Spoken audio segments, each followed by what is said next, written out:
Welcome to rhythm of learning.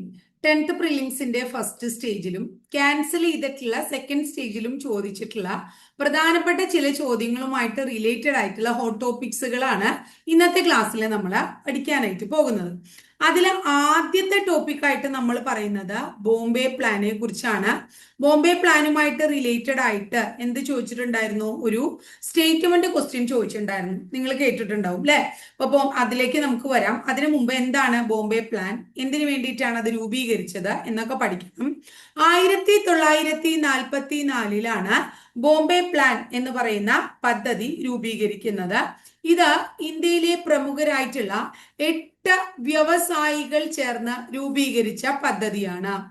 ഈ 8 വ്യവസായികളില് ഒരേ ഒരു മലയാളിയെ ഉണ്ടായിട്ടുള്ളൂ. അദ്ദേഹത്തിന്റെ പേരും പരീക്ഷയ്ക്ക് ചോദിച്ചിട്ടുണ്ട്. അദ്ദേഹത്തിന്റെ പേര് ജോൺ മത്തായി എന്നാണ്. 8 പ്രമുഖ വ്യവസായികളിലെ മലയാളി അല്ലെ. ഇനി ഈ ബോംബെ പ്ലാനിലെ അപ്പൊ മറ്റ് ബാക്കിയുള്ള ആൾക്കാരുടെ പേര് നമുക്ക് പഠിക്കാം. ഒന്ന് JRD ടാറ്റ, അടുത്തത് എന്താണ്? GD Birla, JRD Tata, GD Birla. അടുത്തത് പുരുഷോത്തം ദാസ് താക്കൂർ ദാസ്, പുരുഷോത്തം ദാസ് താക്കൂർ ദാസ്. ഇനി അടുത്തത് നമ്മളോട് അടുത്ത പരീക്ഷയ്ക്ക് ഈ വ്യവസായികൾ ആരൊക്കെ എന്ന് ചോദിച്ചുകൂടായിക്കില്ല, അല്ലെങ്കിൽ താഴെ പറഞ്ഞ വ്യവസായികളിൽ പെടാത്തത് ആര് എന്നൊക്കെ ചോദിച്ചുകൂടായിക്കില്ല കേട്ടോ. ഇനി അടുത്ത ആളുടെ പേര് ലാലാ ശ്രീറാം എന്നാണ്, ലാലാ ശ്രീറാം. അടുത്തത് കസ്തൂർബായ് ലാൽബായ്, കസ്തൂർബായ് ലാൽ ബായ് എന്ന് പറയുന്ന ആളാണ് അടുത്ത ആള്. അടുത്തത് AD ഷറോഫ് എന്ന് പറയുന്ന ആള്, AD ഷറോഫ് എന്ന് പറയുന്ന ആള്. നെക്സ്റ്റ് വൺ അർദേഷിർ ദലാൽ, അടുത്ത ആള് അർദേഷിർ ദലാൽ. അടുത്തത് നമ്മൾ നേരത്തെ പറഞ്ഞ ആള് ആരാണ്? ജോൺ മത്തായി. അങ്ങനെ എന്താ പറയാ, ഇത്രയും പേരാണ് 8 പ്രധാനപ്പെട്ട വ്യവസായികള്. ഈ ബോംബെ പദ്ധതിക്ക് നേതൃത്വം കൊടുത്തതാര്, അല്ലെങ്കിൽ നേതൃത്വ സ്ഥാനത്ത് നിന്നതാര് എന്ന് ചോദിച്ചു കഴിഞ്ഞാൽ അർദേഷിർ ദലാലിന്റെ പേരാണ് നമ്മൾ പറയേണ്ടത്. ഇത്രയും കാര്യം ക്ലിയർ ആയല്ലോ. ഇനി നമ്മൾ പറയണത് എന്താണെങ്കിൽ, എന്തായിരുന്നു ഈ പദ്ധതിയുടെ ലക്ഷ്യം? അതായിരുന്നു പരീക്ഷയ്ക്ക് ചോദിച്ചിട്ടുണ്ടായിരുന്നത്. എന്താണ്? ഈ പദ്ധതിയിലെ 8 വ്യവസായികൾ ചേർന്ന് ഇന്ത്യയുടെ ആസൂത്രിത സമ്പദ് വ്യവസ്ഥയ്ക്കുള്ള എന്ത് നൽകി? നിർദ്ദേശങ്ങൾ നൽകി ട്ടോ. അപ്പൊ ആസൂത്രിത സമ്പദ് വ്യവസ്ഥ രൂപീകരിക്കുക എന്നുള്ളത് ഒരു ലക്ഷ്യമായിരുന്നു. ഇനി അടുത്തത് വ്യവസായികം. എന്താണ്? വ്യവസായികം. അതുപോലെ തന്നെ വ്യവസായികവും സാമ്പത്തികവുമായ നിക്ഷേപങ്ങളിൽ രാഷ്ട്രം മുൻകൈ എടുക്കണം. ആ മുൻകൈ എടുക്കുന്നതിന്റെ ആവശ്യങ്ങൾ എന്തൊക്കെയാണ് എന്നുള്ള നിർദ്ദേശങ്ങളും നൽകുകയുണ്ടായി. അപ്പൊ ഈ 2 കാര്യങ്ങളാണ് നമ്മളോട് സ്റ്റേറ്റ്മെന്റ് രൂപത്തിൽ ചോദിച്ചത്. ആസൂത്രിത സമ്പദ് വ്യവസ്ഥ അല്ലെ, സമ്പദ് വ്യവസ്ഥയ്ക്കുള്ള നിർദ്ദേശങ്ങൾ തയ്യാറാക്കിയ പദ്ധതിയായിരുന്നു ഇത്. വ്യവസായികവും സാമ്പത്തികവുമായിട്ടുള്ള നിക്ഷേപത്തിന് അല്ലെ രാഷ്ട്രം മുൻകൈ എടുക്കണമെന്ന ആവശ്യം ഉന്നയിച്ചതും ഈ പദ്ധതിയിലാണ്. ഈ പദ്ധതിയുടെ യഥാർത്ഥ നാമം എന്ത് എന്ന് ചോദിച്ചാൽ A brief memorandum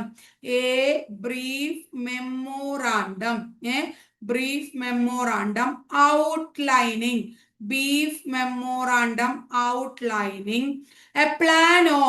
a plan of economic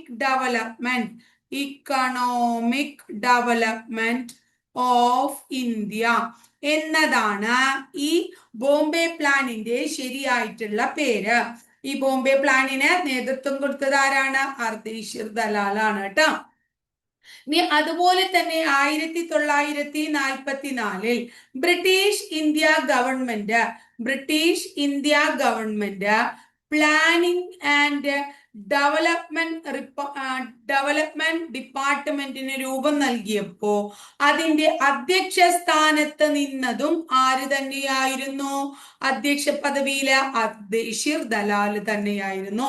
ഇത്രയും ഡീറ്റെയിൽഡ് ആയിട്ട് നമ്മൾ ബോംബെ പ്ലാനെ കുറിച്ച് പഠിച്ചു. ബോംബെ പ്ലാൻ പോലെ തന്നെ അടുത്ത പ്രധാനപ്പെട്ട ഒരു പ്ലാൻ ആണ് പീപ്പിൾസ് പ്ലാൻ അഥവാ ജനകീയ പദ്ധതി. പീപ്പിൾസ് പ്ലാൻ അഥവാ ജനകീയ പദ്ധതിയുടെ മറ്റൊരു പേരാണ് റാഡിക്കൽ പ്ലാൻ എന്നത്. റാഡിക്കൽ പ്ലാൻ ട്ടോ. ഈ പീപ്പിൾസ് പ്ലാൻ അഥവാ റാഡിക്കൽ പ്ലാന് രൂപീകരണം നൽകിയത് ഏത് വർഷമാണ്? രൂപീകരിച്ച വർഷം 45-ലാണ്. ആരാണ് രൂപീകരിച്ച വ്യക്തി? എം.എൻ. റോയ് ആണ്. ആരാണ്? എം.എൻ. റോയ് ആണ്. ഇത്രയും കാര്യമാണ് പീപ്പിൾസ് പ്ലാനെ കുറിച്ച് പഠിക്കാനുള്ളത്. അടുത്ത പ്ലാൻ എന്ന് പറയുന്നത് ഗാന്ധിയൻ പ്ലാൻ ആണ്. അടുത്ത പ്ലാൻ ഗാന്ധിയൻ പ്ലാൻ ആണ് കേട്ടോ. അല്ലെങ്കിൽ ഗാന്ധിയൻ പ്ലാൻ, ഗാന്ധിയൻ പദ്ധതി, അല്ലെങ്കിൽ ഗാന്ധിയൻ സമ്പദ് വ്യവസ്ഥ എന്നൊക്കെ നമ്മൾ പറയും. അതായത് എന്താണ്? ഗാന്ധിജിയുടെ ആദർശങ്ങളുടെ അടിസ്ഥാനത്തിൽ, അപ്പോ ഗാന്ധിയൻ ആദർശങ്ങളുടെ അടിസ്ഥാനത്തിൽ രൂപം നൽകിയ പദ്ധതിയാണ് ഗാന്ധിയൻ പ്ലാൻ. ഇത് ആവിഷ്കരിച്ചത് 1944-ലാണ്. ഈ പദ്ധതിയുടെ ലക്ഷ്യം എന്തായിരുന്നു? സാമ്പത്തിക വികേന്ദ്രീകരണം. സാമ്പത്തിക വികേന്ദ്രീകരണം ഒരു ലക്ഷ്യമാണ്. അതുപോലെ തന്നെ ഗ്രാമവികസനം നേടാൻ കുടിൽ വ്യവസായങ്ങളുടെ ഉന്നമനം ലക്ഷ്യം കണ്ടു. അപ്പൊ കുടിൽ വ്യവസായങ്ങളുടെ ഉന്നമനത്തിലൂടെ ഗ്രാമവികസനവും സാമ്പത്തിക വികേന്ദ്രണവും ലക്ഷ്യം വെച്ച് ഗാന്ധിയൻ ആദർശങ്ങളിലൂടെ 1944 രൂപീകരിച്ച പദ്ധതിയാണ് എന്ത് എന്ന് പറഞ്ഞിട്ടുണ്ടെങ്കിൽ നമ്മുടെ ഈ ഗാന്ധിയൻ പ്ലാൻ. ഗാന്ധിയൻ പ്ലാൻ ആവിഷ്കരിച്ചത് ആര് എന്നുള്ളതാണ് അടുത്ത ചോദ്യം. അദ്ദേഹത്തിന്റെ പേര് S.N. അഗർവാൾ എന്നതാണ്. S.N. അഗർവാൾ എന്ന് പറയുന്ന വ്യക്തി വാർധ കോളേജിലേക്ക് പ്രിൻസിപ്പളായി സേവനം അനുഷ്ഠിച്ചിട്ടുള്ള വ്യക്തിയാണ് ആര്? S.N. അഗർവാള്. ഗാന്ധിയൻ സമ്പദ് വ്യവസ്ഥയുടെ പ്രധാനപ്പെട്ട വക്താക്കളിൽ ഒരാൾ ആരായിരുന്നു എന്ന് ചോദിച്ചു കഴിഞ്ഞാൽ അദ്ദേഹത്തിന്റെ പേര് J.C. കുമരപ്പ എന്നാണ്. Economy of performance. എന്താണ്? Economy of performance. Economy of performance എന്ന് പറയുന്ന പുസ്തകം രചിച്ചതും J.C. കുമരപ്പ തന്നെയാണ്. അപ്പൊ Bombay plan, people's plan, Gandhian plan, ഇത്രയും പ്ലാനുകളെ കുറിച്ച് പഠിച്ചു. ഇനി പ്ലാനിങ്ങുകളെ കുറിച്ച് പറയുമ്പോൾ, പ്ലാൻ എന്ന് പറയുന്ന അല്ലെങ്കിൽ പ്ലാനിങ് എന്ന് പറയുന്ന ആശയത്തെ കുറിച്ച് പറയുമ്പോൾ തീർച്ചയായിട്ടും നമ്മൾ നിർബന്ധമായിട്ടും പഠിക്കേണ്ട ഒരു കൃതിയാണ് പ്ലാന്റ് ഇക്കോണമി. എപ്പോഴും പരീക്ഷയ്ക്ക് ചോദിക്കാറുള്ളതാണ് പ്ലാന്റ് ഇക്കോണമി ഫോർ ഇന്ത്യ എന്ന് പറയുന്ന കൃതി. ഈ കൃതി രചിച്ചത് ആരാണ്? ഇന്ത്യൻ എഞ്ചിനീയറിംഗിന്റെ പിതാവ്, father of Indian engineering, father of Indian engineering എന്ന് അറിയപ്പെടുന്ന വ്യക്തി ആരാണ്? അദ്ദേഹത്തിന്റെ പേര് M. വിശ്വേശ്വരയ്യ എന്നാണ്. ഇദ്ദേഹത്തിന്റെ ജന്മദിനം സെപ്റ്റംബർ മാസം 15 ഇന്ത്യയിൽ എഞ്ചിനീയേഴ്സ്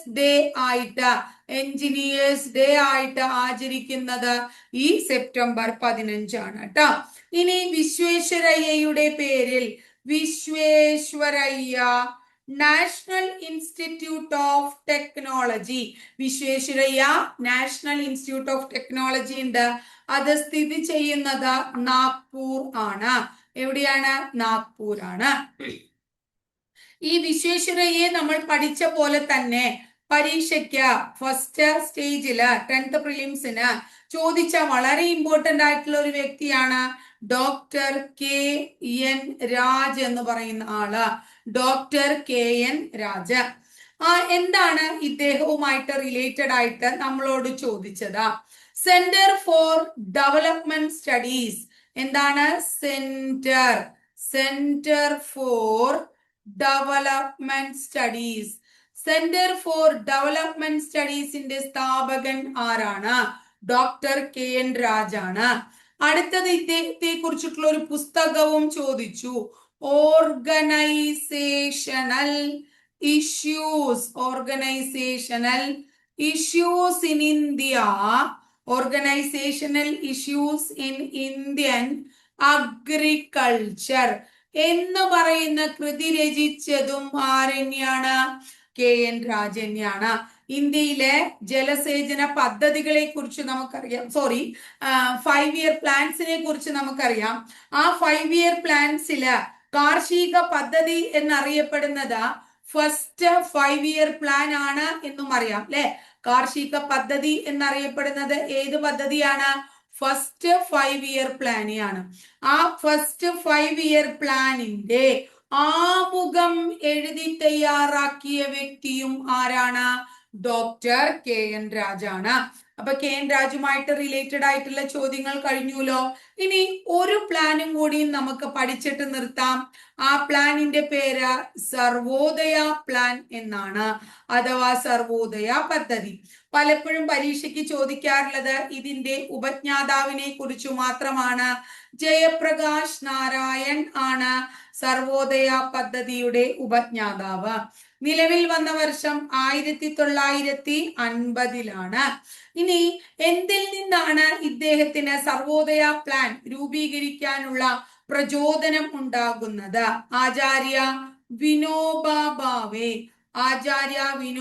ഭാവെയുടെ ചില ആശയങ്ങളിൽ നിന്നും, അതുപോലെ തന്നെ മഹാത്മാഗാന്ധിയുടെ ഗാന്ധിയൻ ആദർശങ്ങളിൽ നിന്നും, അല്ലെങ്കിൽ ഗാന്ധിയൻ പ്ലാനിൽ നിന്നും എന്താ പറയുന്നത്, പ്രചോദനം ഉൾക്കൊണ്ടാണ് അദ്ദേഹം സർവോദയ പ്ലാൻ രൂപീകരിച്ചത് എന്നും ഓർക്കുക. അപ്പൊ നമ്മൾ എന്തൊക്കെ പഠിച്ചു? സർവോദയ പ്ലാൻ പഠിച്ചു, KN രാജിനെ കുറിച്ച് പഠിച്ചു, പ്ലാനിങ്ങുമായിട്ട് റിലേറ്റഡ് ആയിട്ടുള്ള 1-2 കാര്യം പഠിച്ചു, ഗാന്ധിയൻ പ്ലാന്, പീപ്പിൾസ് പ്ലാന്, അതുപോലെ തന്നെ ബോംബെ പ്ലാന്. ഇത്രയും കാര്യങ്ങൾ ഇന്നത്തെ ക്ലാസ്സിൽ നമ്മൾ പഠിച്ചു. ഇതൊക്കെ പരീക്ഷയ്ക്ക് ചോദിച്ചിട്ടുള്ള ഭാഗങ്ങളാണ് എന്നുള്ളത്. അതും ഏറ്റവും ലേറ്റസ്റ്റ് ആയിട്ടുള്ള പരീക്ഷയ്ക്ക് നമ്മൾ അടുത്ത ഘട്ടത്തിൽ എഴുതാൻ പോകുന്ന പരീക്ഷയ്ക്ക് ചോദിച്ചിട്ടുള്ളതാണ് എന്നുള്ളത് കൊണ്ട് അതിന്റെ ഇമ്പോർട്ടൻസ് കൊടുത്ത് പഠിക്കുക കേട്ടോ.